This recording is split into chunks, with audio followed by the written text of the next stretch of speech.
Bronxy.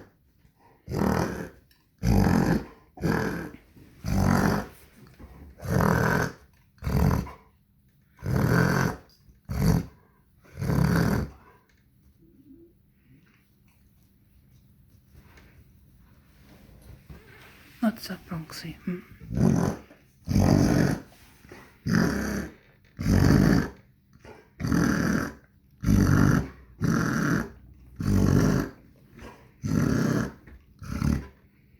Jonathan, I think I'm calling the doctor now. Something isn't right.